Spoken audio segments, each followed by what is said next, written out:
Probably a couple of animes or something. Yeah. I mean, Yeah, Expedition 33. That'd be cool. That'd be cool. Crimson Desert. I mean, that's a recent one. I don't know. They could do that. Have they had Gears of War yet? Yeah. Marcus is in there. Yeah. Okay.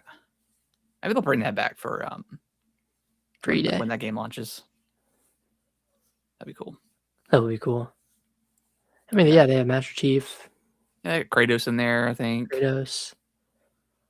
Is Aloy in there? I think so. Okay.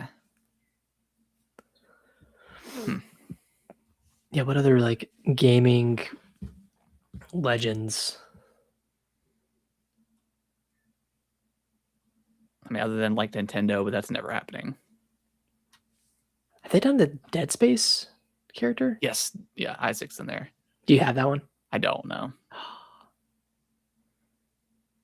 I think I've seen that. I think I saw him like not too long ago. If I have like a little mini, like, I'm just thinking like everything in mini form now for the sidekicks, but like a necromorph, like a mini necromorph. God. Hilarious. Or like the Big Daddy from BioShock. Yeah, that's not in there. And that would be great pickaxe too. Just like that. Oh yeah. That arm. The arm, yeah. That'd be sick. Yeah. All right. All right. Well, I think I'm ready if you are. Yep. I tweeted this out. All right.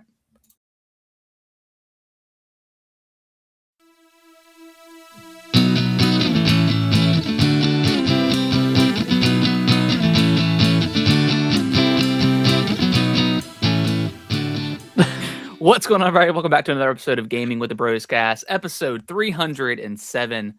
My name is Harrison. I'm joined by my brother Nick. As always, Nick, how you doing, buddy? Great thumbnail. Yeah, perfect thumbnail. Yeah, we are referencing the classic Dexter, one of the classic Dexter memes. But yeah, we're gonna be talking about the DRM checks for PlayStation that quietly kind of.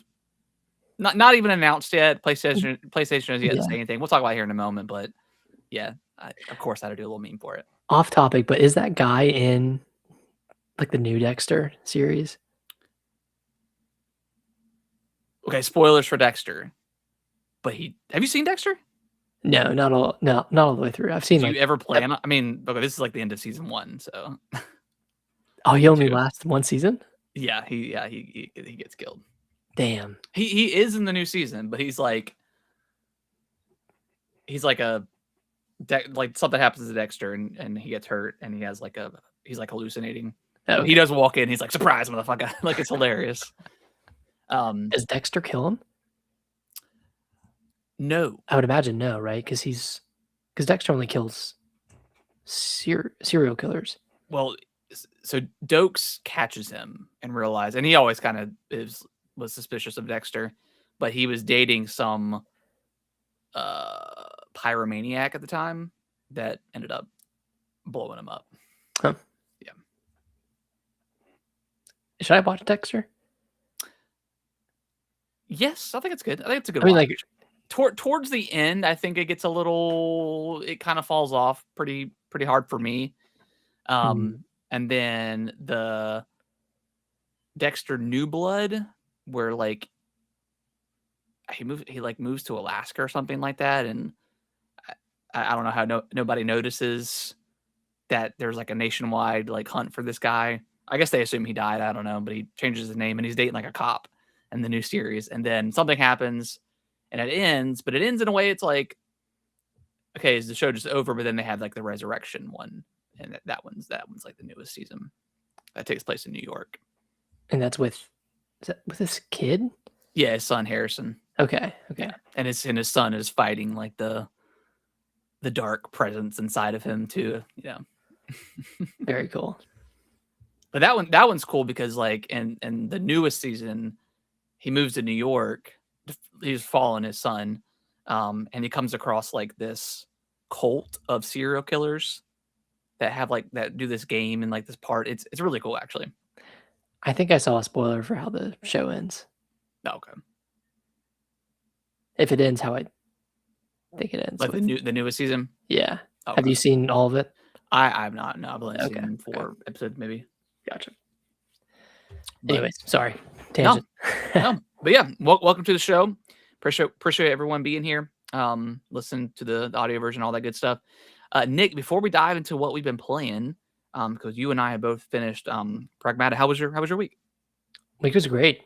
Took part of Thursday off and drove up to High Point and then to Charlotte for a concert. Went to see the Maine. Heck yeah. Dude. They played just their new stuff, or they kind of do a mix? No, they did a mix. They only played like 3 songs off their new album. And then the rest of it was just a mix of like all of their discography. I mean, they have 10 albums to pull from, so yeah.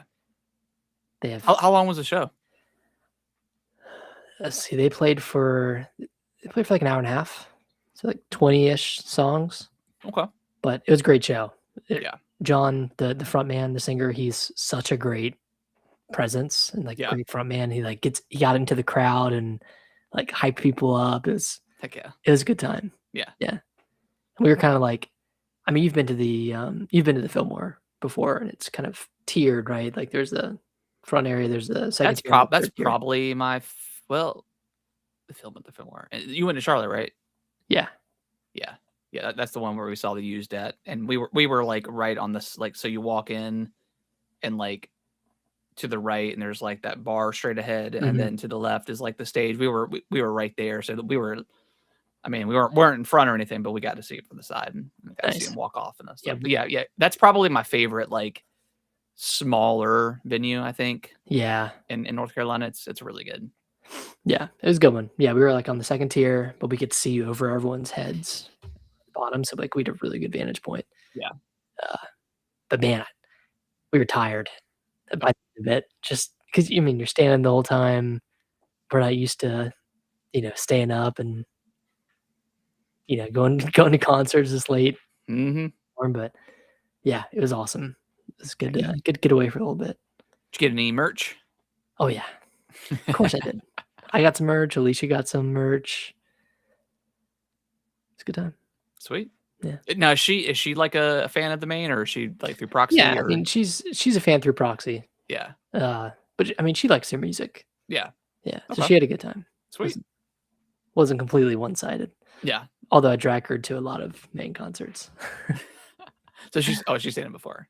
Yeah. Okay. She's seen it with me like 5 times. Wow. Yeah. Did they have any like openers or anything like that? Yeah, Grayscale. Okay. And Nightly. Okay. I don't know if you've heard of them, but like Grayscale was really good. I've listened to them before and I've seen them live before. And then Nightly was okay. It kind of had like a slower tempo, slower vibe.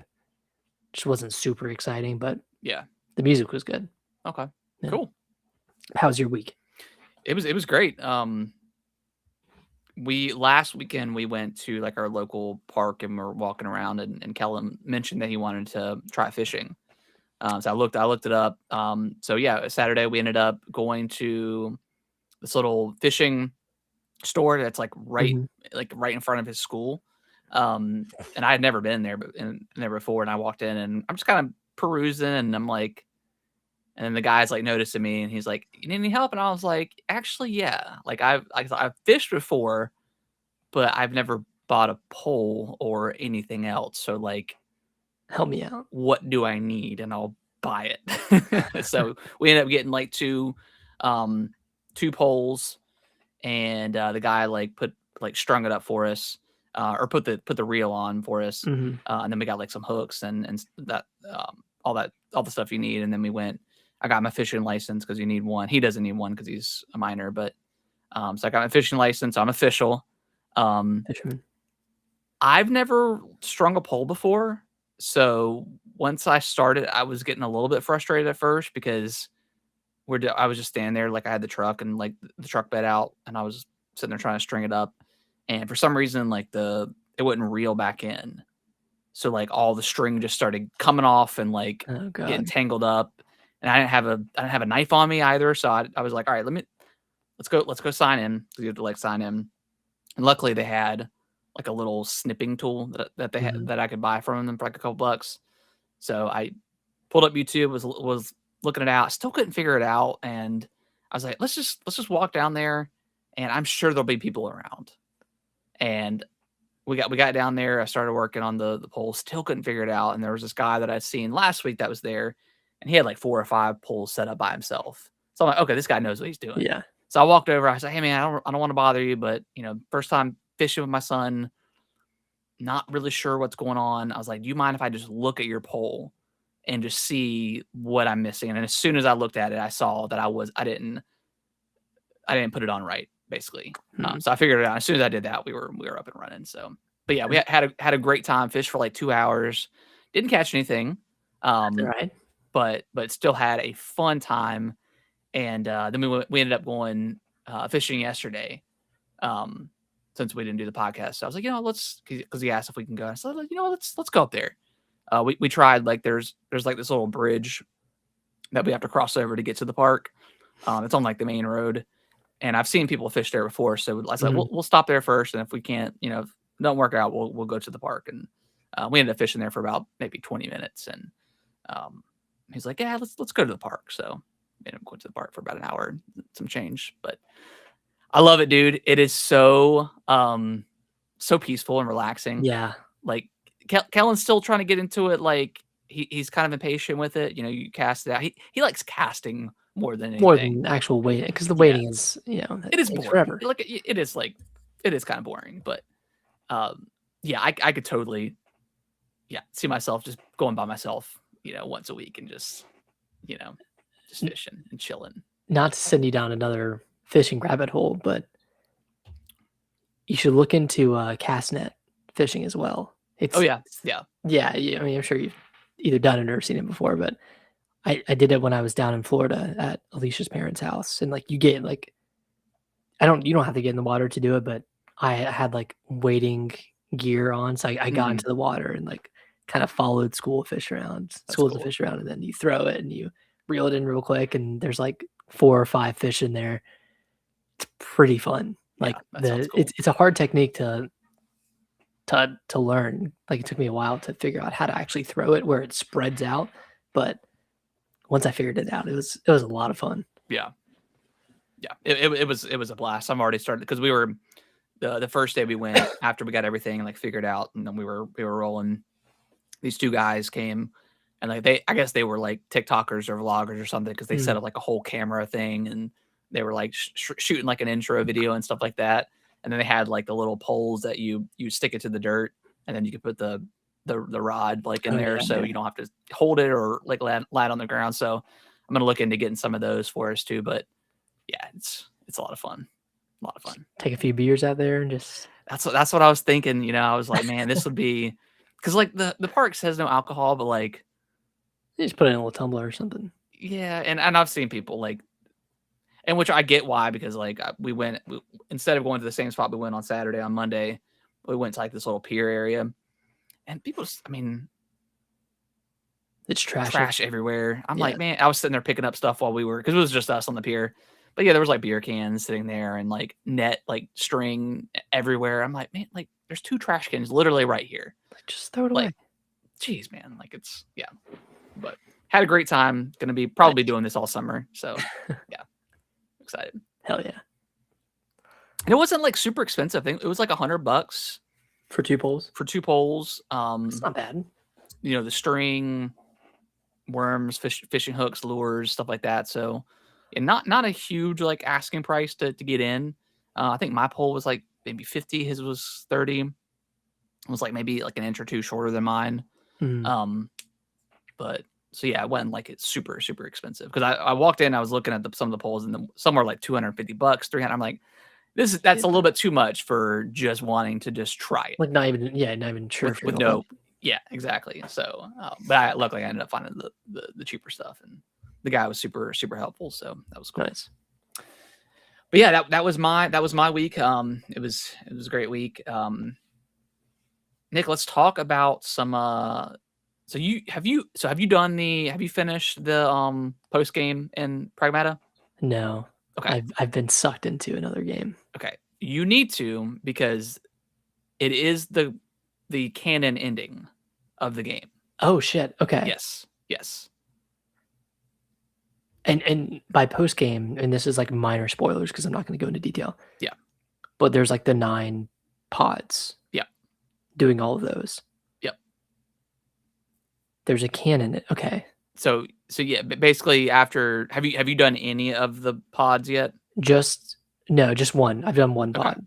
So basically, so you should be able to do 2 or 3 at the start, and then it's going to make you go back and fight all of the bosses of each area, and they're like upgraded versions of all the bosses. So you go back there and you fight them, and you get more stuff, and then you'll unlock that door, and there's like really cool suit for you, another skin for Diana, and then there's an item that you get that you have. It's a mod. I'm not gonna tell you what it is, but you have to equip it, and then because it brings you back out right before the final boss.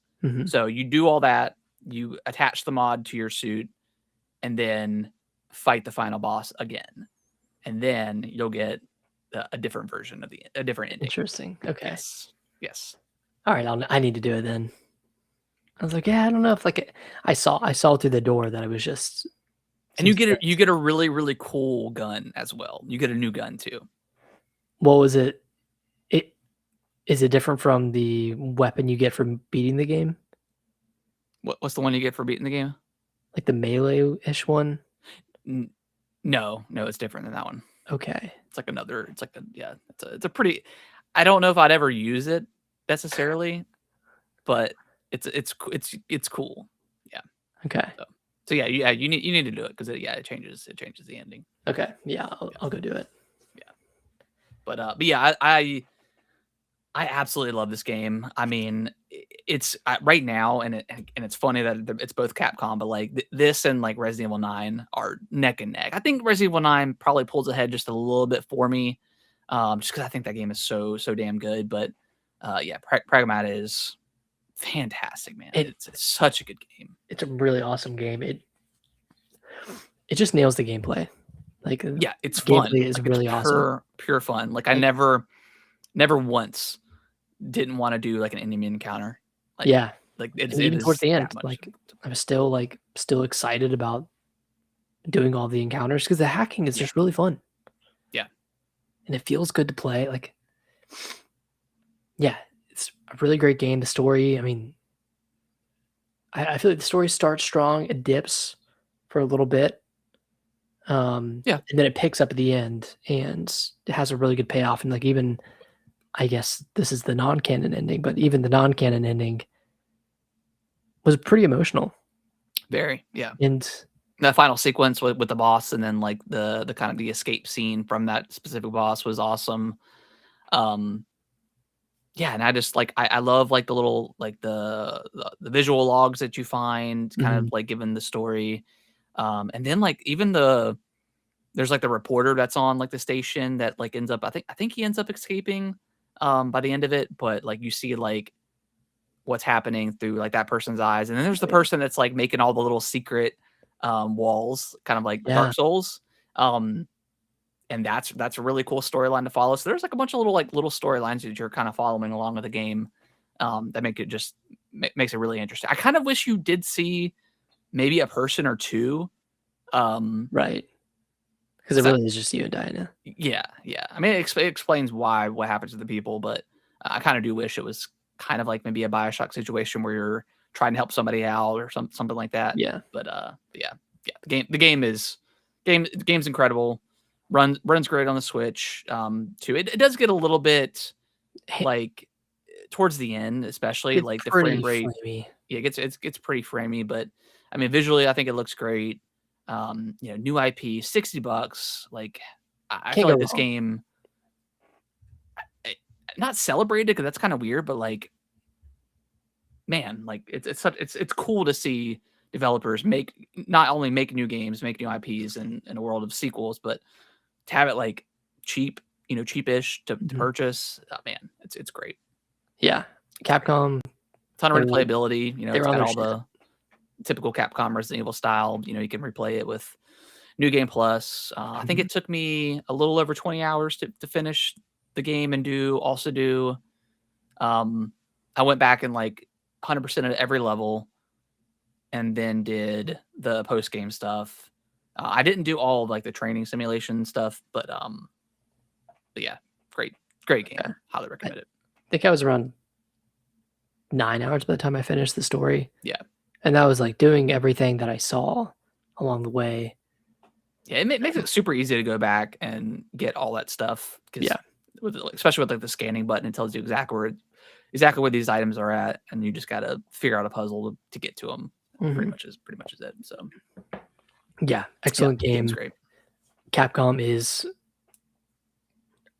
2 for 2 for us this year, because I mean we haven't played Monster Hunter Stories 3, but I heard that one is it's got like an 86 or 87, like 85, something like that. So that one's they're the masters at making games in the 85 to 89 range. Yep, exactly. Just in their in the bag doing all that.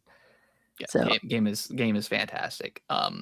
I'll briefly mention before you talk about Vampire Crawlers, but I did finally start Assassin's Creed Shadows. And I am to the point after like Nawe gets injured, and I think the game is gonna start officially opening up. I think. So I like it so far.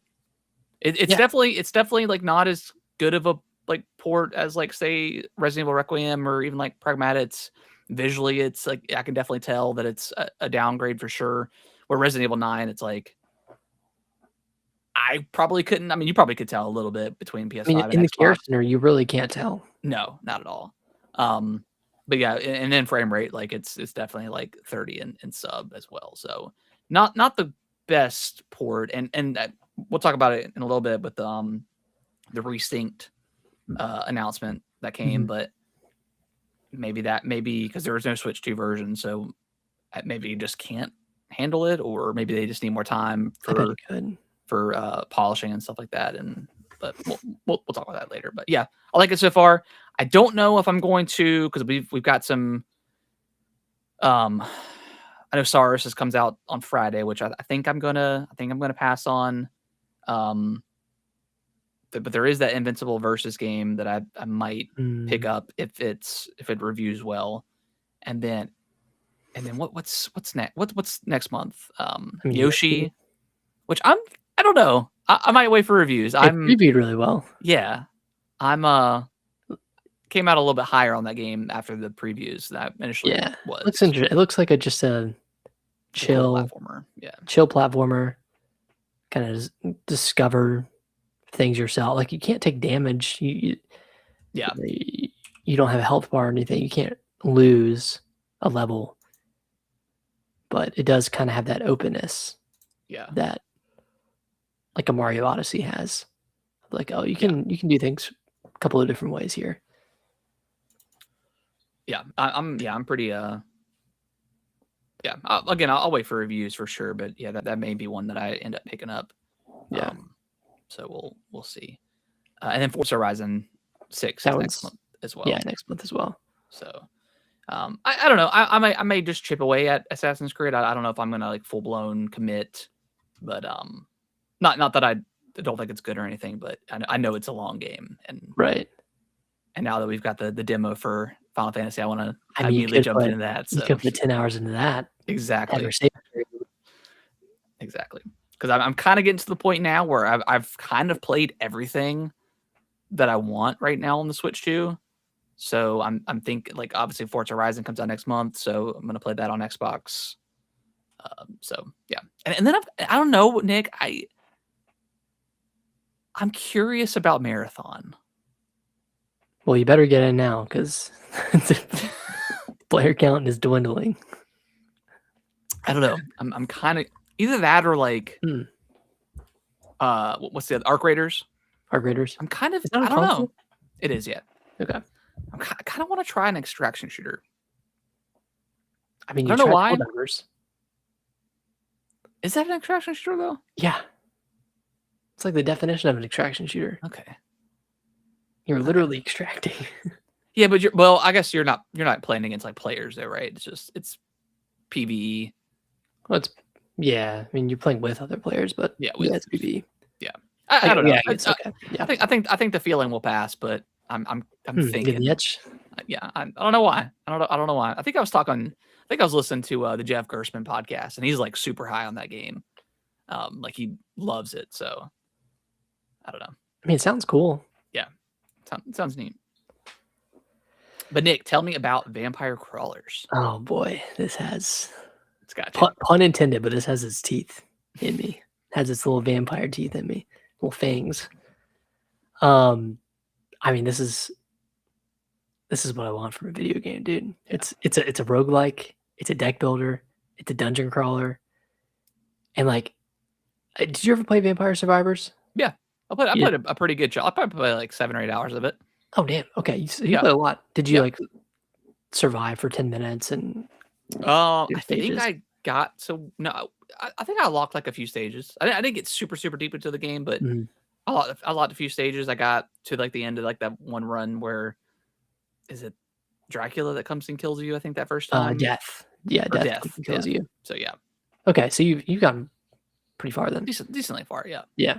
Well, this like conceptually, it takes everything from Vampire Survivors and carries it into this like roguelike deck building games. Like the weapons are the same, the enemies are the same, the effects of the weapons kind of like translate well to a dungeon crawler deck building game. So like, I don't know if you remember the tombs that spiral around you, like the blue tombs. Like that kind of translates where like you play it and then it's like circling around on screen and it's hitting the front row of enemies, but also hitting like the back row because each time you kill a row of enemies, another one will. Is this first person? It's first person, yeah. Okay. Yeah, but it's like it's turn based, so you get into you're crawling through a dungeon, you run into an enemy, and then you get into a battle with a group of enemies. Okay. And like there's rows of enemies fighting you, and like only the front row can damage you, so you kill them, and then the rows behind them will start moving towards you. Okay. To get close enough to attack you and hurt you. And then you're kind of doing the thing you do in every deck building game where you're kind of min-maxing your deck. You're, trying to get the best kind of like pool of different cards that, cost certain amounts of mana because you have like this mana pool and some cards cost 0. Like some you can play for free and some cost 1, some cost 2. But then it's not on my list, but I did play a run of Slay the Spire last night. Oh, fuck yes, dude. Tell me you liked it. I forgot about it. I did. I liked it a lot. Is it similar to that? Like as far as like the pool of like, because like in that one it's like, enemy may attack you for 6, so you may want to try to like block for 5 or try to counteract that. Okay. Same thing. Where like you have shield cards as well that can block damage. Neat. And then you obviously have your attack cards, but this one's cool where like if you play a card that costs 0 mana and then you play a card that costs 1 mana, that card that costs 1 does more damage because you're going in like sequential order. So if like you did one that's 0 and then 1, then 2. Interesting. 1 and the 2 would do like it's like a buff for going in order. Get buffed essentially do more damage. That's neat. And then there are like a bunch of different characters similar to Vampire Survivors that you can use that have different preset weapons and then different stats and stuff.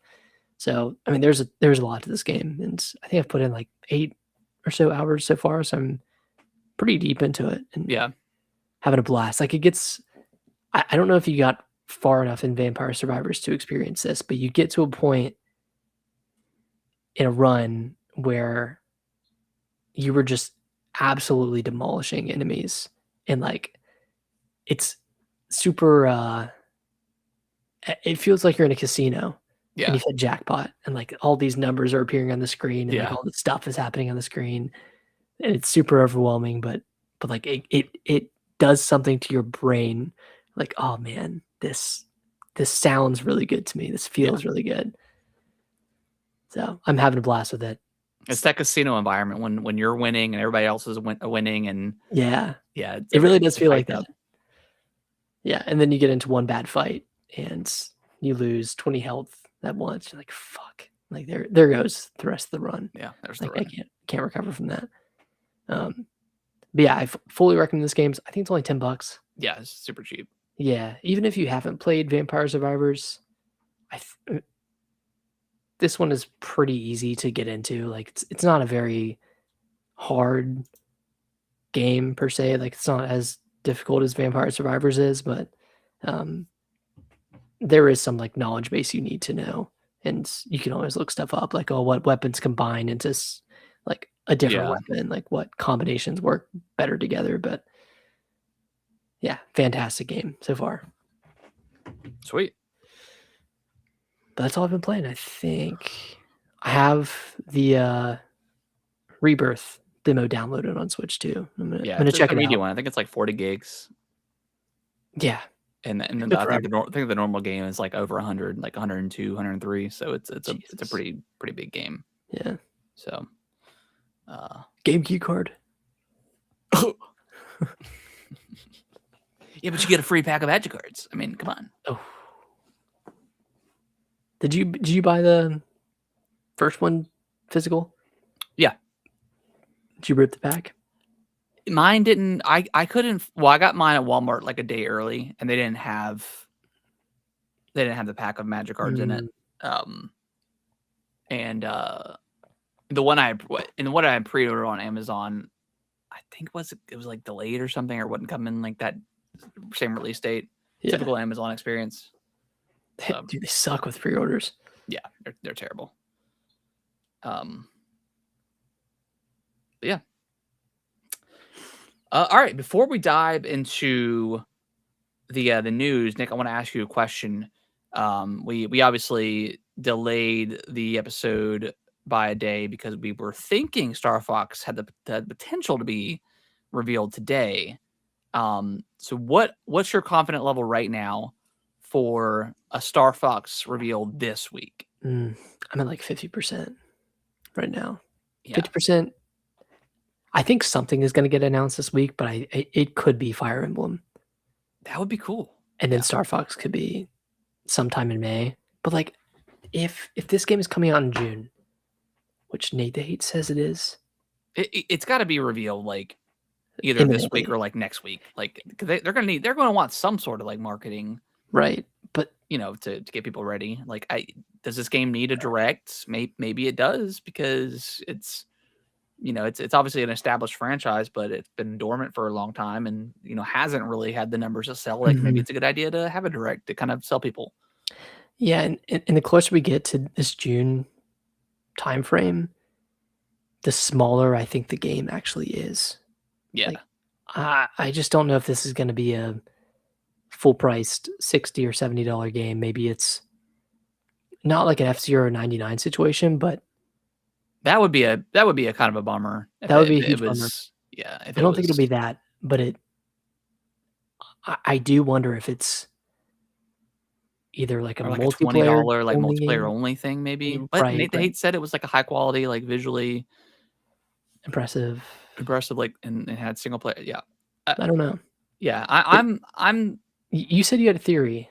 So, well, not necessarily a theory, but just I was looking back at the Nintendo Day Today app, because that was revealed last year, or got announced last year and then came out last year, and then shortly after that, they revealed the Legend of Zelda film. That was like the first announcement, and then they had on June 10th. They had an update for Splatoon 3 alongside the announcement of Raiders. April 9th, they revealed Rhythm Heaven Groove through the app.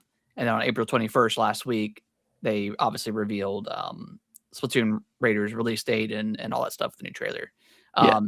All those announcements have either come on a Tuesday or a Thursday. No Wednesdays, no Mondays, no Fridays. So I don't know if that's a precedent set. And right now, like with how they're doing their directs, I don't think there's any precedent anymore. I think they just kind of reveal stuff whenever they feel like it. But that being said, it could happen it could happen tomorrow. I mean, it really could. But looking back at the history of like the only 5 announcements they've had on the app so far, Tuesdays or Thursdays have been the days. So if we're gonna get it this week, it may just come to like Thursday. Yeah, we'll see. I don't think it can come tomorrow because I'm pretty sure Wednesday is a holiday in Japan. Okay. So I don't think there would be an announcement tomorrow. So at that point, all eyes on Thursday because that's the last day in April. Yeah, it is. That would be kind of crazy too. Like if it's the last day of April and Nate the Hay gets it, he's gonna have another sitting down on the beach Mario meme. I hope he's wrong. Yeah, I mean, we talked about last week. Like, I think you and I are just kind of over the leaker culture and like the way they treat these people and treat as gods and like I don't know. It makes like certain YouTubers like sit on like a high pedestal of like I don't know. It's just I don't like it. I'd rather just have stuff get announced and it'd be like a genuine surprise. Yeah, and you know the answer is stay off the internet, right? But like if you go on Twitter, you're gonna see stuff because everyone's gonna report on it.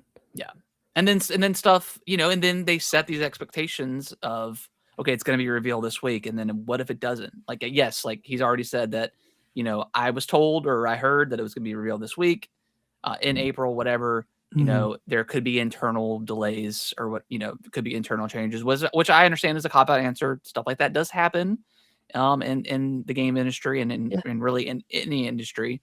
But now you're setting these expectations and you're setting people up to be disappointed yet again.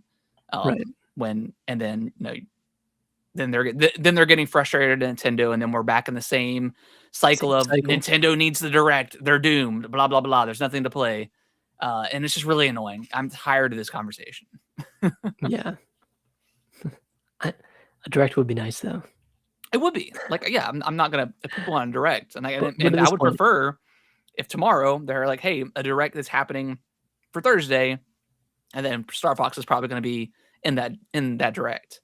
That would be ideal. But if we're doing this Nintendo Today app reveal stuff, which I'm fine with as well, like, you know, I do love Directs because it kind of brings the internet together, whether good or bad, whether the Direct is good or bad, but it's fun. It's that E3 kind of whatever that we love, Summer Games Fest, stuff like that. But yeah, the same cycle of conversation is so annoying. And I don't understand people how they can still talk about it like over and over again. And then absolutely crumbling when something doesn't happen. Yeah, and we could just avoid this if like Nate the Hate and other people just shut up, just don't say anything, just let it happen. If it happens, it happens. If it doesn't, but we'll speculate. Makes money. When's the Direct? Yeah, exactly. That's the thing. So yeah, I think I'm with you. I think I'm 50-50. Like I could see it going either way. I kind of hope it doesn't get revealed this month because then we got to start having conversations. Are these people that reliable, or are they just kind of shooting the shit because they heard something on the grapevine type of thing? So I don't know. We'll see. I'm sure it'll get announced on Thursday, and and Nate will be back on his pedestal. Not that he ever left, but he will remain on the pedestal of accurate leakers. Yeah. But and then after next week we'll be back into the Direct conversation. Right. Where's the Direct at? It's never at this point. It's like people. Okay, we're gonna get a Direct in June.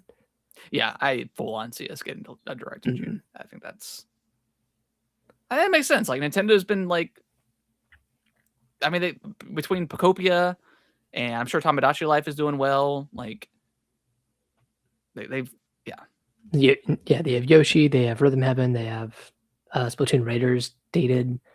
They have everything dated except for Fire Emblem at this point. So yeah, and Star Fox hasn't been revealed. So yeah, that doesn't. That's not even a game. So yeah, again, a Direct would be nice, but we just gotta be patient, man. Just gotta be patient. All right. Well, we talked about it briefly earlier, but Final Fantasy VII Rebirth demo is available right now on the Xbox and the Nintendo Switch 2. Your save does continue on over to the full game. I believe it is chapter 1 and 2. And Nick, you said that was a pretty meaty chapter. So you're looking anywhere between like, I don't know, 5 to 10, 7 to 10 hours worth of gameplay. You're Huge demo. Getting the game early. Yeah. Consider this like one of those demos like Dragon Quest 7, like whenever that came out, where it was like a 5-hour demo. Love stuff like that. Kind of get you out of the way of like all the tutorial stuff, and then once the game actually comes out, you can just kind of pick off into like the meat and potatoes of the game. So I appreciate that. I'm really surprised this has chapter 2 as well, though, because that is the meat and potatoes. Yeah, like, and maybe it doesn't do the whole full chapter. Like maybe it's like part of the chapter or something. But either way, I don't know how that would get you, because it's an open world. Like, you can go. Yeah. Theoretically, you can go anywhere within that section. True. So, I don't know. I think it's pretty big demo. It might just be that. It's pretty cool.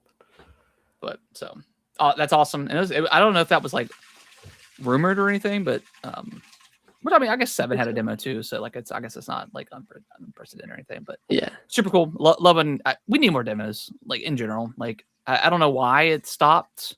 I guess because of money probably, and just having to split off a smaller section of a team to create a demo. But in situations like this, where you're literally just giving the game and then cutting off a time, cutting like, I don't understand why more developers just don't do that.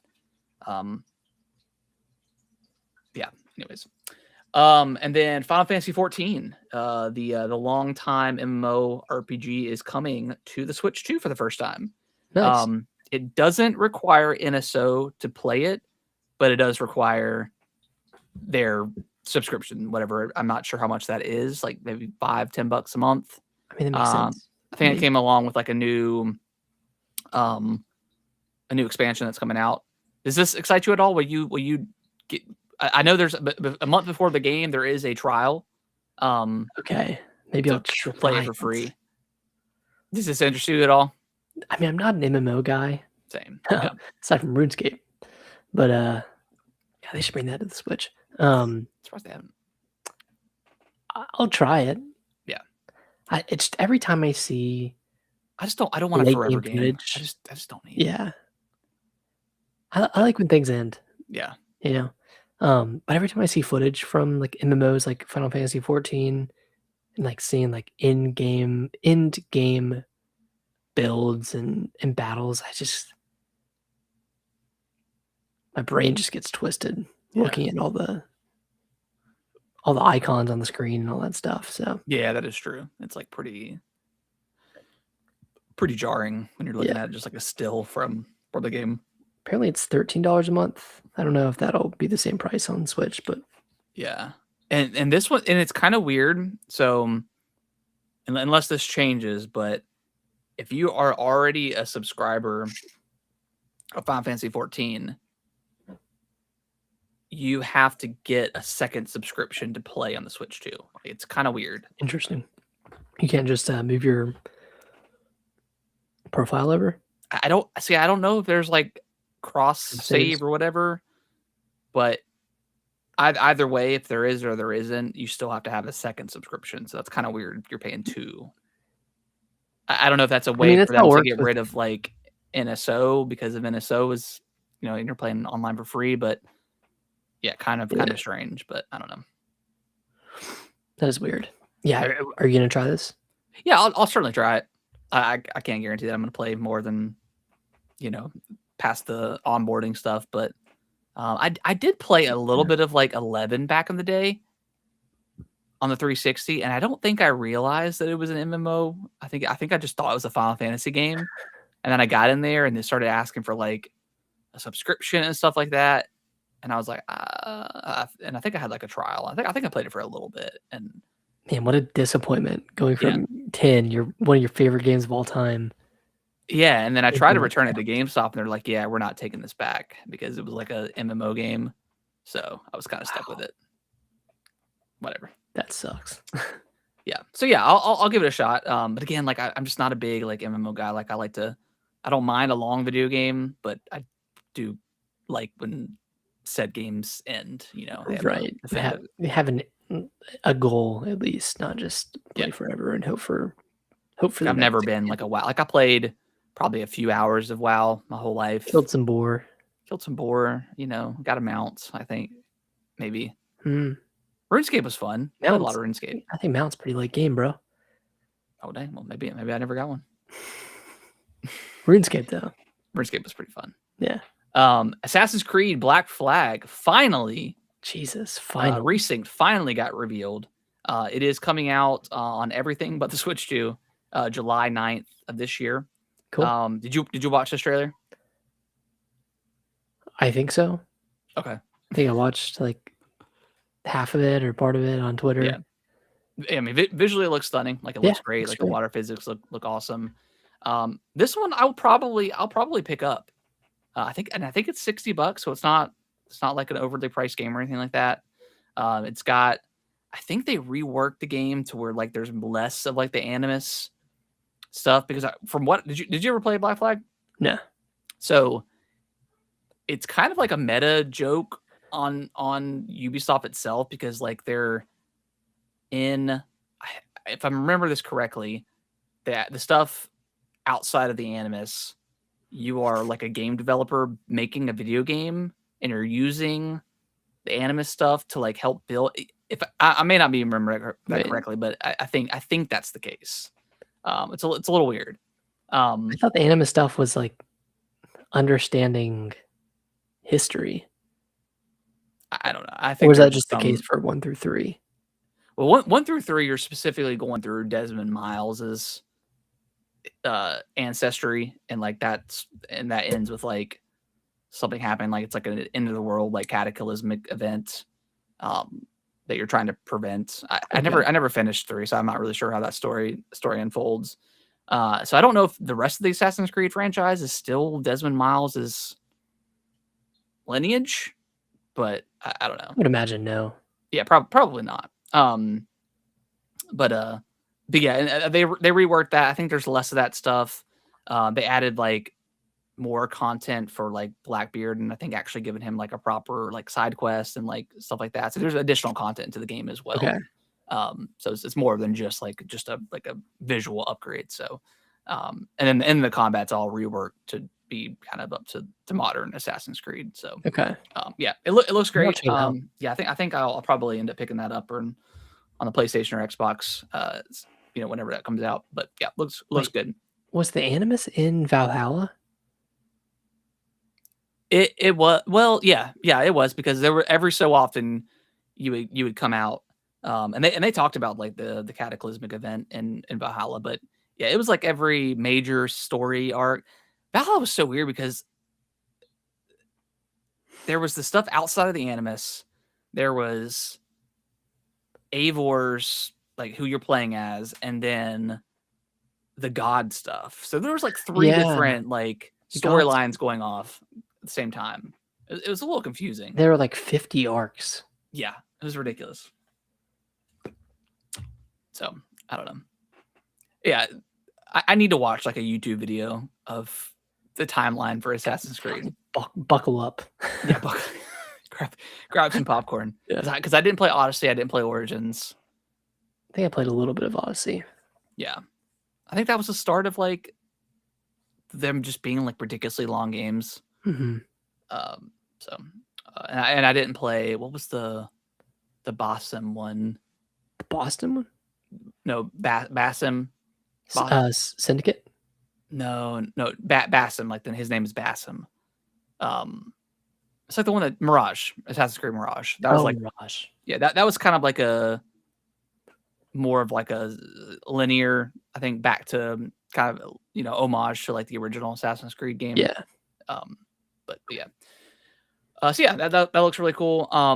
Next story, Resident Evil Requiem, the mini game that was like mentioned, by the creator or the developer a couple months ago when the game first came out. Reportedly coming next month. It does require you to finish the main game, and it's based off the battles in the game. I'm assuming bosses maybe, or some sort of set pieces in the game. Is this Mercenaries, or is this? We're not sure. We're assuming that it is, but for them to say minigame and not just say Mercenaries, it's kind of weird as well. Maybe it's a translation thing. Could be. Yeah, it could be. Maybe they mean new game mode. Yeah. I don't know, or maybe that's the translate. I don't know. I'm excited for this though, because that's next week then. Yeah. Anytime next month, next week starting. So, yeah, I need another reason to jump back into Resident Evil. I miss that game. Like I miss it too. I think about it I did everything I could do in that game, and yeah, I love it so much. Yeah, and it's not in the news here, but Requiem has sold 7 million copies, which is fastest selling Resident Evil game of all time. So, yeah, I think by the end of it, when all is said and done, it'll be at least top 3 selling. I'm sure. I think 2 and I'm sure it'll crack 10 by the end of the year. 2 and 7 are up there. Yeah, I'm sure it'll crack 10 by the end of the year for sure. Especially if they have like DLC.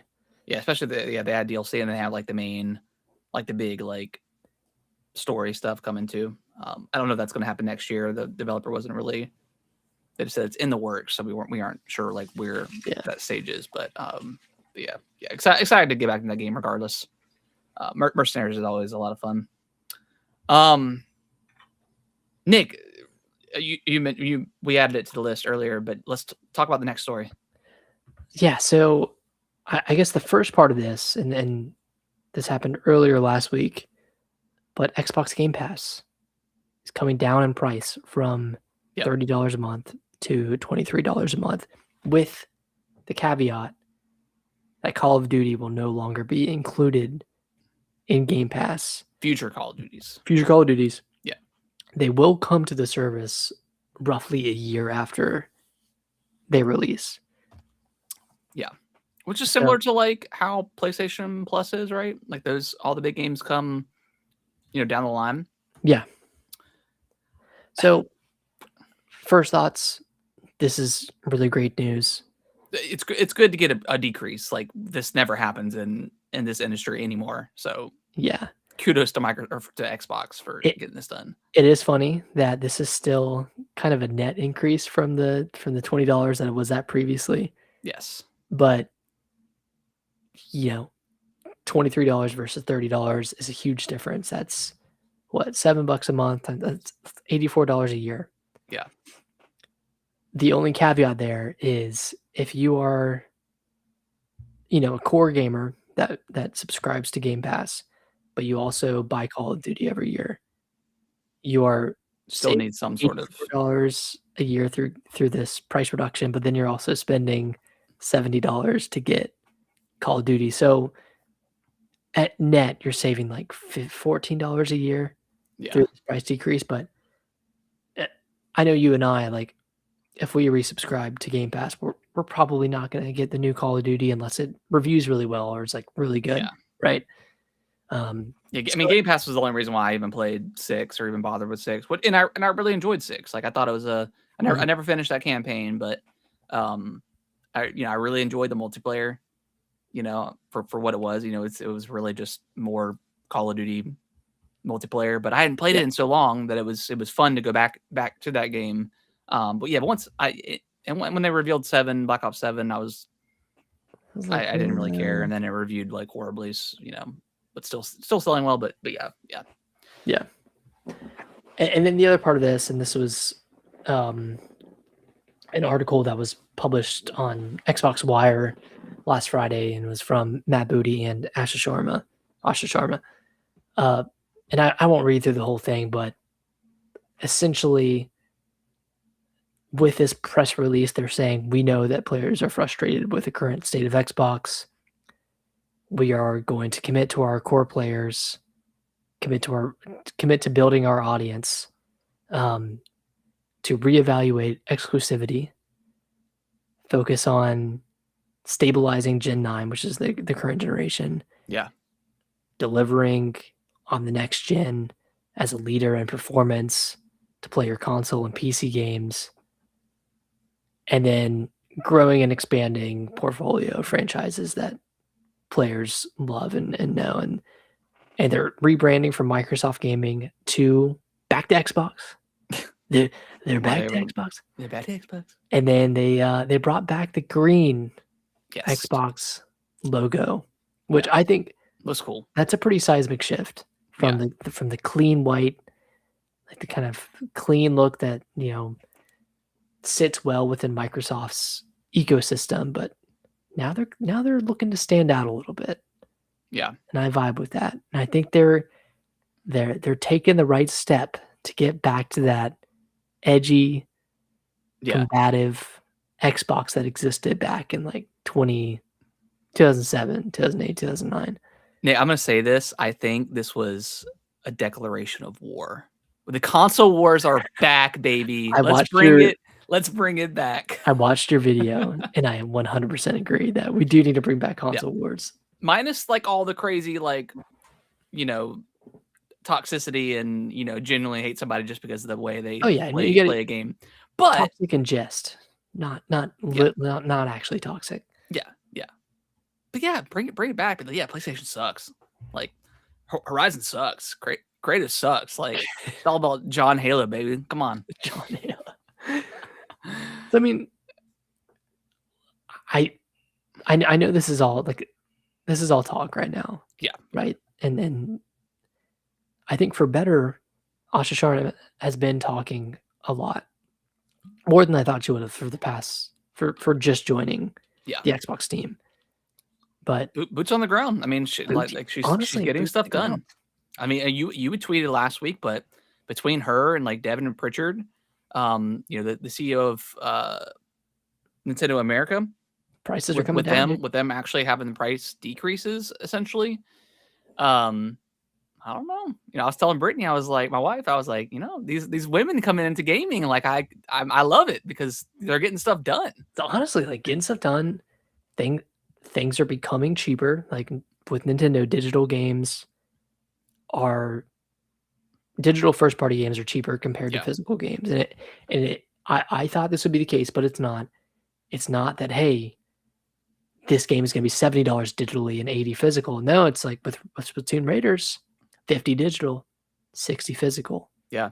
That's awesome. With Yoshi, $70 physical. And in Walmart, I think, and I'm sure other ones are, they're price matching the digital version. So they're still, like with Yoshi, I think it's like, or with Raiders, it's 50, for the game physically. So I don't know, man. I feel like we're in, I think this, I'm probably gonna make a video on it this week, but I think in order for the games industry to strive and not crash, which I don't think it's ever going to necessarily crash because there's so many like indie games and stuff that'll keep everyone afloat. But in order for, if we're going to have these crazy expensive consoles, the games have to come down. Like we have like $50, I think should be like the new price.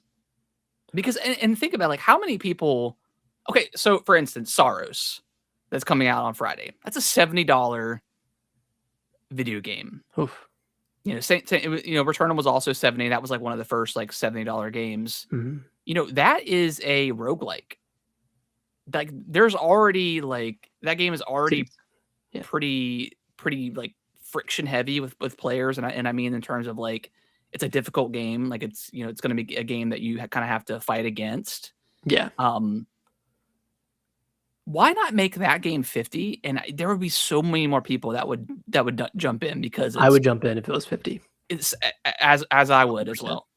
I think developers and publishers really have to start thinking about that because, and then nine times out of 10, like within like 2 months, the game's on sale for like $50 or something like that. So it's like, why not just? But it's already out of the it's already out of the mind share by then, right? Exactly. So like, it's not caught up in the zeitgeist and people have forgotten about it, and you get the occasional stragglers that have held the line and waited for the discount. But yeah, there would be so many more games that I would buy if they were just cheaper, like Crimson Desert. Like I would probably jump in at $50 price point, and not if the game was bad or what, I'm not saying Crimson Desert, but if the game was bad, then whatever. I do my research on games, and I know what I'm genuinely going to like, even if it's not, a high rated game.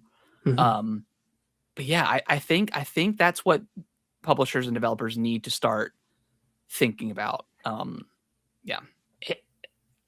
I would spend more money if games were cheaper. I would buy 2 games at $50. Yeah. Rather than taking a risk on one game at $70. Exactly. Like if Saros and Crimson Desert were $50, I'd go buy both of those right now. Like Square Enix, I think, is doing it right now. Like Remake was 40, and I think also Rebirth is 40, maybe 50, maybe $50. Those games are, have been out for quite a while, and then on the flip side, you have Elden Ring that is $80 coming out on the Switch too. And you have Indiana Jones. Indiana Jones at 70, which that one is a little bit of a shocker because and maybe that game's out this month, I think, though, or maybe it's June. I doubt they'll change the price at this point, but like even like Starfield, like that when that came out on PS5, it was $50. So they did that price reduction, and I'm sure more people. I don't know how well Starfield sold on PS5, but I'm sure it got more people in that versus if it was like a $70 game. Yeah. So yeah, I think we need to lower the standard pricing going forward. I don't know if that's going to happen, but I think they really need to consider that. If these because we're just not going to be in a good spot if the PlayStation 9 or the PlayStation 6 is $900 for the standard edition or the base model, and then the games are $70 as well, or 80, whatever.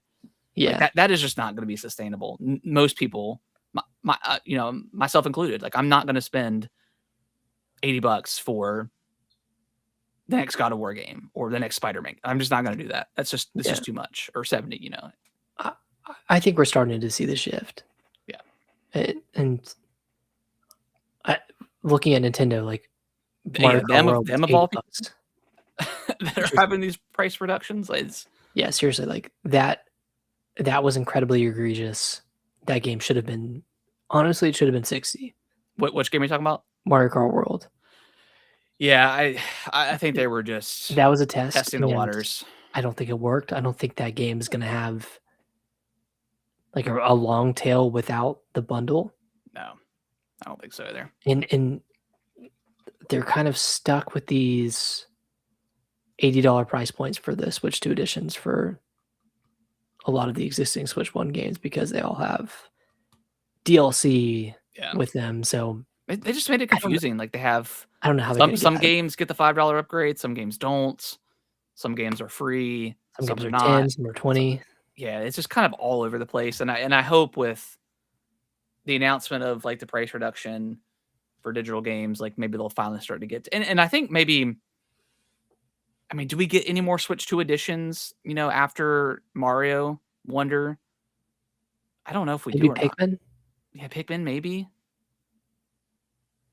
But if that doesn't come with DLC, like, is it gonna be like a $5 upgrade and it's just gonna be visual? Like, I feel like that's just kind of a waste of time. If there's no, So I don't know, and and that game ran pretty well too. So it's not like it. I mean, they could bump it to 60, but do you need 60 for? Yeah, it wasn't like Xenoblade needed to be 60. Yeah, that one needed it. That needed it more than like Pikmin 4 needed it. So right. But I think I mean going back to Xbox. Yeah, I'm invigorated. Like it's invigorating to see, Asha, and not only Asha, but like also the team behind her, like empowering her to. I don't know. We don't always know if these are actually their ideas, but like, you get like a new young CEO into this kind of shit, like, it's very shitty, like shitty landscape right now for Xbox, and it has been for a while. Ever since she got in there, like it's been pretty positive. She was kind of dealt a bad card. Yep. Right. Like, handed a flaming pile of shit and said, "Hey, figure this out. Figure how to put out this fire." And I think naturally, what you turn to is, well, what made Xbox great? And that's what you pivot back towards. Like, focus on those. What did you say? Yeah, exclusives. Like that's still the silliest quote that I've ever heard from a gaming CEO person that exclusives don't sell consoles. Like that just makes... Who said that? Phil. When he was on Kind of Funny after like Redfall came out and it was a kind of a shit show. That's what he mentioned, and right, the internet just took, as they should. Like that's a crazy thing to say, but I also think that he was just... I think he's getting told one thing by Xbox and then another thing from Microsoft and saying, hey, like we're pivoting to making our games not exclusive anymore and blah blah blah. Well, like yeah, you guys are in last place. You're losing money. You're not gonna get a sustainable player base. You need to start putting games out elsewhere to recoup some of these investments. Yeah, especially with Activision. Like with how expensive that was, I honestly think that killed him. Yeah, and this right now, I don't know. They need to have like what's it called? Like a fire team or like a what's like a strike team? Like a strike team right now. Create something right now with all this PlayStation DRM stuff going on and like a huge negativity, and people are talking they're never buying digitally from PlayStation ever again and this and that. Like this is their moment to like have something ready to go and saying, hey, it is crazy that this is how Xbox One launched. That this was going to be the Xbox One launch. And I know Don Matrick, the old CEO before Phil, is fucking punching a wall right now because this is the vision that they had for the Xbox One, and they were first to announce it. And they said, hey, we're doing the DRM, blah, blah, blah. You need to be always online, blah, blah. And I guarantee you, and I think PlayStation 4 was going to be set up to do the same thing, and they pivoted hard and said, no, we're actually not doing it. And that's why PlayStation 4 took off as well as it did in that generation. This is, I mean, it's a little bit too late because we're, 6 years deep into the console generation, but this is their time to like get some mind share back with the gamers and saying, hey, going forward, any future console is going to be DRM free. And then just say that, and that's it. And then that's huge, I think. Dude, if Asha came out and tweeted that tomorrow, because PlayStation, I mean, I guess we'll kind of jump into it now, but like PlayStation hasn't said anything, and apparently this happened like in like a last month on an update they had. Quiet update. Yeah, very very quiet update, and I mean it sucks. Like, I'm of two minds because like, if you're spending $500 on the console, you're probably always going to have it online always. So you're that's why when the whole Xbox stuff happened back on the Xbox One, I'm like, okay, well, I'm never not online, and if I have a power outage and I don't have internet, I can still play my games. But, right, because who's buying a PS5 and then is going to not have internet for 30 days at a time? Exactly. So like I get it. I get that like mindset, but also it's like, fuck that also. Like that sucks. And gamers know this is true, like, but it cements the fact that gamers don't actually own the games that they buy. Exactly. Yeah. And it rips the curtain, right?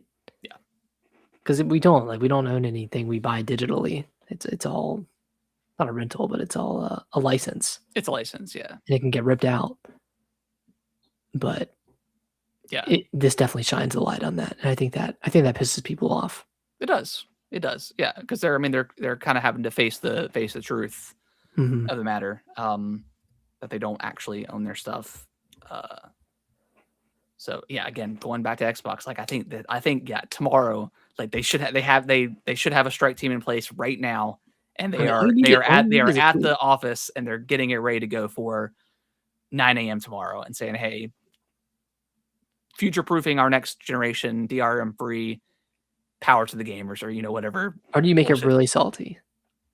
Because didn't PlayStation have the ad of like how to share games with your friends or something like that on PS4? Yeah, well, they did that, I think, at the conference, like at the press conference. They were like, hey, how do you share games with friends? And like the guy just hands them the discs, and they're like, okay, cool.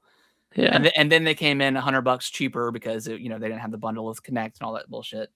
So yeah, they absolutely spat on Xbox during that time. So they have to have something tomorrow, like ready to go. Like I would be genuinely shocked if they didn't, and you know, a little bit irritated because this is the perfect time. This would be a huge missed opportunity. I'm just trying to see if they've said anything. No.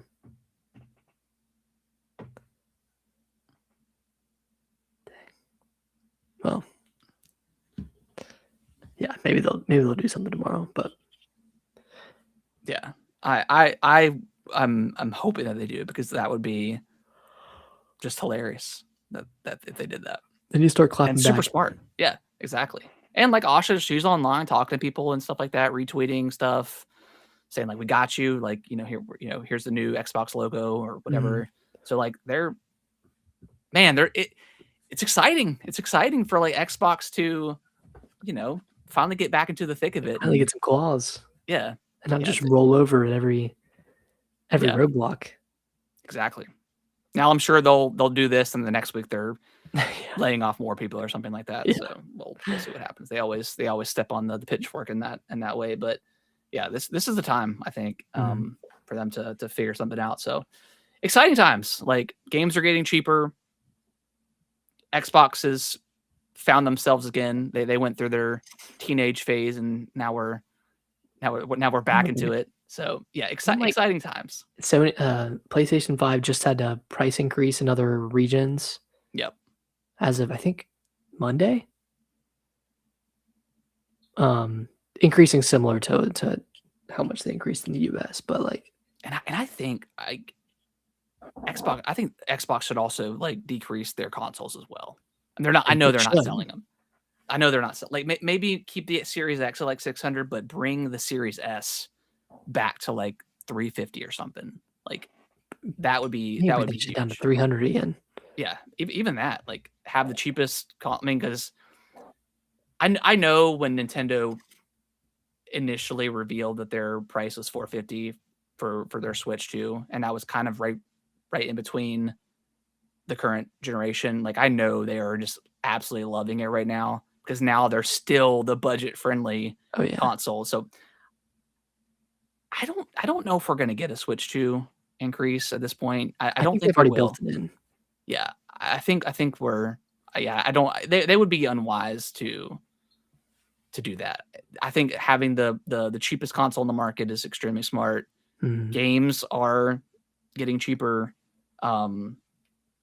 So yeah, I think Nintendo's in a good spot. We just needed that Direct, and we need the next Mario. We need the next Zelda. So yeah. We need that Ocarina of Time remake, and maybe a look at 3D Mario.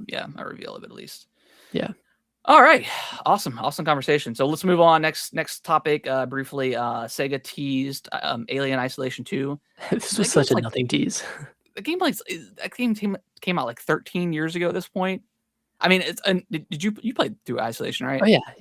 Okay. I think I've asked you that before, but yeah, incredible game. Too long though. A little bit too long. Yeah. Like 10 hours too long. A little bit, yeah.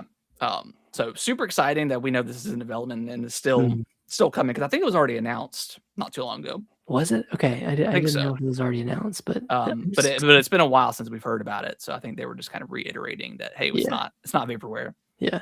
So that's exciting. We'll see it. We'll see what happens. We know Nintendo's next animated film with Illumination is slated for April 2028. We don't know what it is, but we know something's coming. This is 2 years after the Mario Galaxy movie, so they're on like a 2-year cadence with these. I mean, it's probably Donkey Kong. Yeah, Donkey Kong, right? Or I don't know. Do they Star Fox? If Star Fox happens, do they do Star Fox, or do they do Donkey Kong? I don't know. I'm not sure. I think Donkey Kong, if they would sell, I mean, obviously it's going to do numbers, but I don't know if they're worried about that. That's what I wanted to get your thoughts on, because the first movie did, I think, like 1.3 billion worldwide. Yeah. Mario Galaxy movie is, I think, at 800 something million. Probably will crack $1 billion. Yeah. By the time it's out of theaters, or close to it. What do you think a Donkey Kong movie would do? I would think max 500 million worldwide. Yeah. I don't know. I'm gonna be very curious. Like Zelda is a big one. Like how well, I know it's not animation, but that is gonna be like, there's no way that's $1 billion movie. Like that would be insane. And I don't know if, and I hope Nintendo is not. I mean, obviously the first Mario movie was huge, but I don't want that to be the precedent and then thinking like that if it's not $1 billion franchise, it's a failure. I'm sure like Twitter warriors will say that, but yeah, I'm very curious about how well the Zelda is going to do. 500 million, maybe. Yeah, I think it'll do well overseas, and it'll do well in the US. I just don't know how revenue, like for $1 billion movie, right? For Mario, for the first Mario movie, how many people does that translate to? Like, you know what I mean? Like, how many fans does that translate to? If let's say a ticket is $15 and you make $1 billion, how many tickets? Like, how many people are going to see that movie? Yeah, because there's a lot of people that saw it multiple times. Yeah. What's your question? Like how many? Like, okay, if everyone who bought Tears of the Kingdom, right? So let's call it 20 mil. Okay. If 20 million people went to see the Zelda movie, what's the revenue look like if tickets are $15 a pop? That's 300 million. Really, 300 million? Yeah. Oh wait, yeah, 300 million. 20 million times 15. Yeah. And I mean, like, I feel like it's already a success. I mean, I wonder what the budget is on this, like $100 million? I don't know. Yeah, we're not sure. We'll probably never know. It's Nintendo. Maybe less than that because they have pretty young actors that don't have a ton of credits to their name. Yeah. I mean, I'm sure the production cost is high, but I don't know. Yeah, I mean, if 20 million people, I mean, if we're like trying to correlate like the tiers numbers or whatever,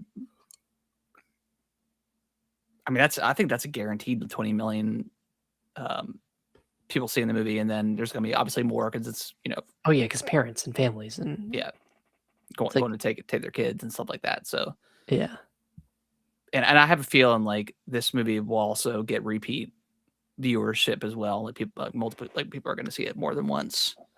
So do you think $1 billion's reasonable? $1 billion for Zelda? I mean, that would be like, that would be insane. Like I mean, Zelda's already with Breath of the Wild, like it's already one of the best selling Switch games. So it's like already a pretty high. Like I don't know if you were. I would be shocked if like you were to walk up to somebody on the street and say, "Hey, do you know what Zelda is?"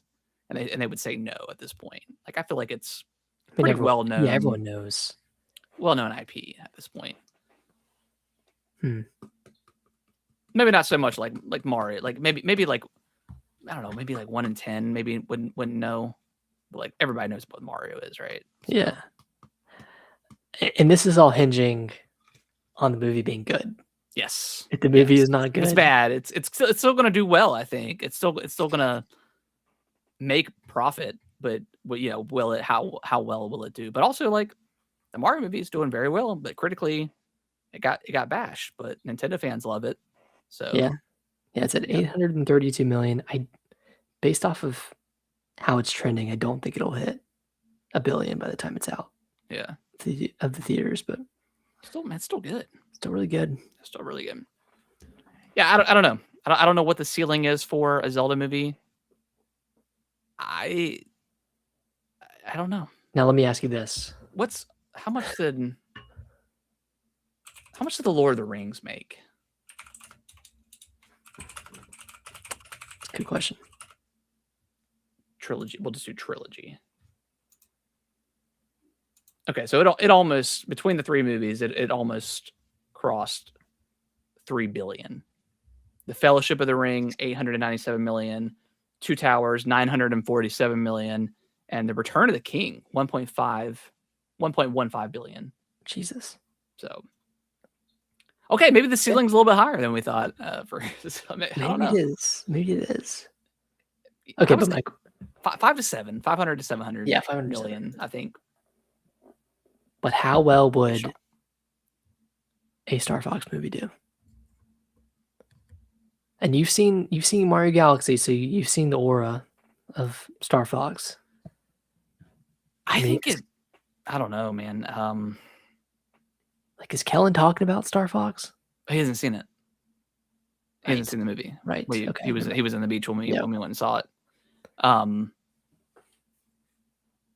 don't know. I felt like if they were gonna do Donkey Kong, they should have done Mario, the first movie, and then done a Donkey Kong in like 2026 or 2027, or yeah, and then do Galaxy later on. But obviously that wasn't the case. So, are we too far gone from Donkey Kong having its own solo movie from the original Mario movie?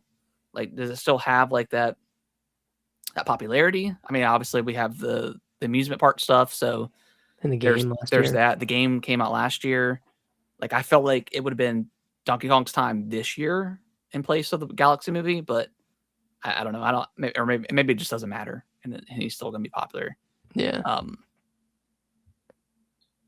don't know. I think I would prefer a Star Fox movie over DK, just because I think it could be a little bit cooler. Yeah. I don't know. I mean, either way, I'm day one, but I don't know. We'll see if the Star Fox game is real, and how this game, what this game is. Is it a proper single player game with multiplayer? Is it a regular game, or is it like a budget? If it's like a budget $20 or free to play, just multiplayer only, I don't think they have a lot of stakes, or they don't have a lot of hope for Star Fox, the IP. So we'll see what this. I mean, what if they got Glenn Powell to? That'd be huge. To voice. That would be cool. Cloud. They got Glenn back. I mean, that would be sick. Yeah. So I don't know. If it was me, a week after that Mario movie came out, I would have announced Star Fox.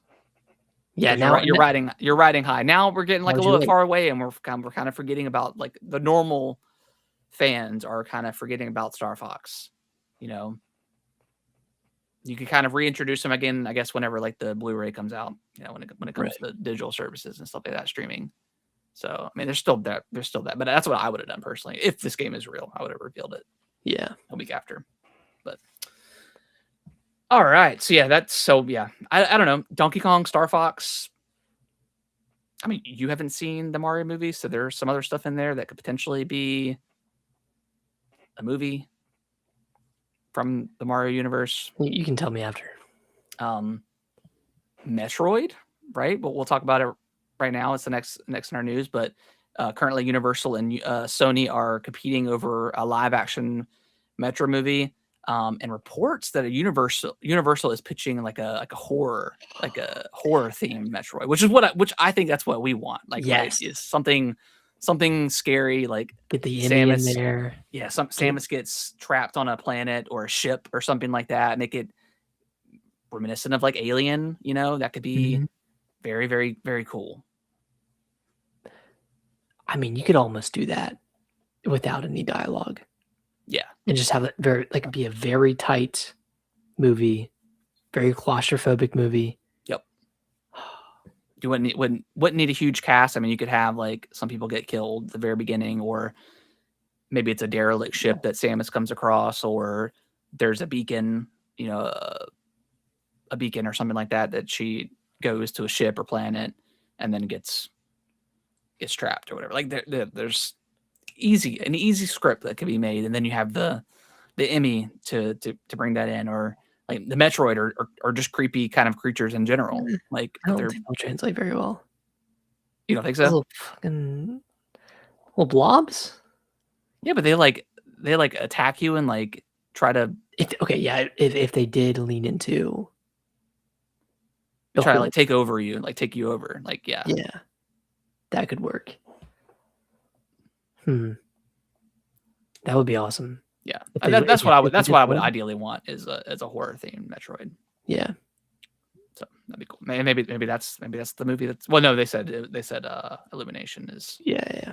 So yeah, they wouldn't give that to Illumination. Yeah. Dang. All right, and then we already talked about the DRM stuff. So yeah, Nick, anything else you wanna talk about? Man, it sounds like Nintendo is just all in on movie franchises right now, which is cool. Like, I mean, is there anything else that you want to see them make a movie out of that has not been listed here already? I mean, I could really go for anything. I mean, at this point, I mean, I think that visually the Mario movies look great. If we could work it maybe on some story stuff, make that a little bit better. But I mean, Nintendo games just don't really have a story, so it's not like compare like I don't know, like a Fire Emblem movie would be really cool. Like the Zelda does really cool or does really well. Like Fire Emblem Xenoblade movie would be cool. Xenoblade could be cool. 2 people would go see it, but yeah, exactly. Yeah.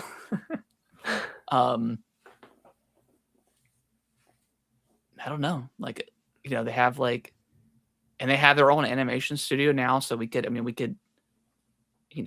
pick, like they did a little Pikmin short, like a Pikmin movie could be interesting. Like that, I think that would do extremely well. Pikmin, I think. Oh yeah, just kind of having those like little mascots. I think that could be like $1 billion movie if they did it right. Like they're cute little creatures. You can make them kind of funny, super accessible for kids, like non-fans. Yeah, as well. I mean, they already do merchandise for Pikmin, but you could do so much merchandise, like so many toys. It's like Minions. Yeah, just like Minions. Hell, same studio, Illumination. That could be Illumination's next movie. Yeah, that could be it. That could be 2028. Soft spot for Pikmin. He does. And they did that short. Yeah, they did the short Nintendo today. That was. They still promote that Pikmin Blue map. So like, Pikmin 4 I think sold pretty well. So like 4 million, something like that. Yeah. So I mean, it's a pretty good franchise they had. Yeah. I could see a Pikmin. I just don't know if people are speculating about a Smash Brothers movie. I just don't know. What are they gonna do? Yeah, I don't know if I would even want that. Like, I don't want it to turn into team up and fight the Hand. Yeah, I just don't want it to turn into like an Avengers thing or like where the Marvel movies got to, where like the only thing we don't give a shit about the story. We don't care about the actual character in the movie. We just care about the cameos and like what are the references and all that stuff. Like I don't want it to get to that point. I want them to be. It's cool that stuff is in there, but I want the movie or whatever to be like a standalone, like something that you can appreciate and enjoy versus just having to think about cameos all the time. You don't want to see Captain Olimar will return in Super Smash Brothers.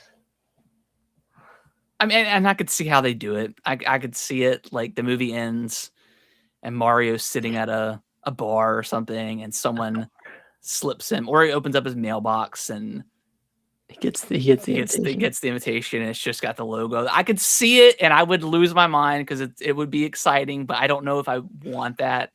I don't know if I want the next 10 years of build up of the Smash Brothers movies. Yeah, because you would need to do the original characters and you would need Captain Falcon.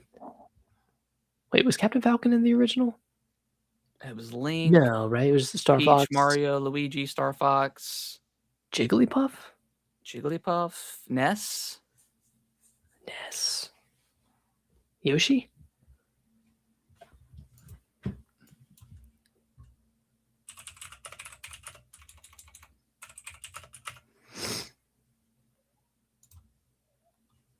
Let's see. Yeah, Yoshi. Okay, so Luigi, Mario, DK, Link, Samus. Captain Falcon, Ness. Okay, we got Samus. Yeah. Yoshi, Kirby, Fox, Pikachu, and Jigglypuff. Yeah. Why would they go with Pikachu and Jigglypuff? 2 round. Doesn't matter. Yeah, that is kind of weird that they have and Jigglypuff. Like I know she's like a popular Pokemon, but kind of odd. It's kind of strange. Anyways, I don't know. So yeah, so theoretically, like, okay, we've got Mario, Luigi, DK. I don't know if like Luigi needs his own movie or DK needs his own movie at this point. We're getting Link, which would be kind of a weird thing to tie into the. I don't know. That would be very weird. Same thing with Samus. If the Metro movie is live action, like how does that play in? So we gotta look at Fox, gotta look at Yoshi, but then it's like, do we need a standalone NES movie? Do we need a standalone Kirby movie? We already know who Pikachu is, so that's not really a problem. Jigglypuff. I don't know. Again, like it would be very exciting if like that happened, and I could see them getting the invitations at the end, and it would be super hype. But again, I don't know if I want 10 years of build up for this movie. Yeah, if they're doing that, I think I'd just rather it be they just find cool projects and make them, because again, like live action Zelda, how does that translate into an animated? There's just no way of doing it. I think you could do like an animated show, maybe Super Smash Brothers. That's kind of like an anthology series.